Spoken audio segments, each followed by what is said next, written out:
പാലം തകർന്നു വീണ് 3 പേർ മരിച്ചു. ജമ്മു കാശ്മീരിലാണ് അപകടം നടന്നത്. നഗരത്തിന്റെ പ്രാന്തപ്രദേശത്തുള്ള പഴയ പാലത്തിന്റെ ഒരു ഭാഗമാണ് തകർന്നത്. ബാന്ദലാബിലെ തൂദർ പ്രദേശത്ത് കഴിഞ്ഞ വർഷമുണ്ടായ മിന്നൽ പ്രളയത്തിൽ തകർന്ന പാലത്തിന്റെ സംരക്ഷണ ഭിത്തിയുടെയും അടിത്തറയുടെയും പണികൾ നടക്കവെയാണ് അപകടം. ജോലി ചെയ്തുകൊണ്ടിരുന്ന 4 തൊഴിലാളികൾ അവശിഷ്ടങ്ങൾക്കിടയിൽ പെടുകയായിരുന്നു. ഒരാളെ ഗുരുതരമായ പരിക്കുകളോടെ ആശുപത്രിയിൽ പ്രവേശിപ്പിച്ചു.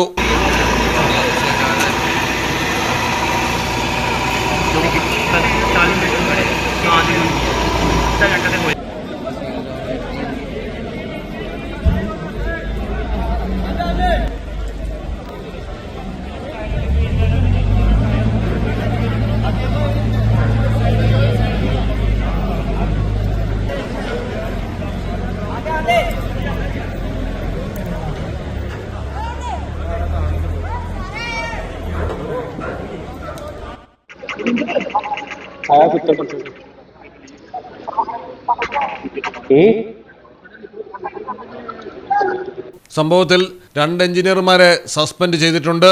News desk Malayalam television. നിങ്ങൾക്ക് എത്ര പേർക്കറിയാം നിങ്ങളുടെ കുഞ്ഞിന്റെ ആദ്യ കാതുകുത്ത് പവൻ ഗോൾഡിൽ തികച്ചും സൗജന്യമാണെന്ന്? എന്നാൽ പത്തരമാറ്റ തിളക്കത്തോടെ 10 വർഷമായി പവൻ ഗോൾഡിൽ ആദ്യ കാതുകുത്ത് തികച്ചും സൗജന്യമാണ്. മാത്രമല്ല പരിചയസമ്പന്നരായ ലേഡി സ്റ്റാഫുകളാണ് നിങ്ങളുടെ കുഞ്ഞുങ്ങൾക്ക് കാതുകുത്തുന്നത്. പവൻ ഗോൾഡ് തിരൂർ.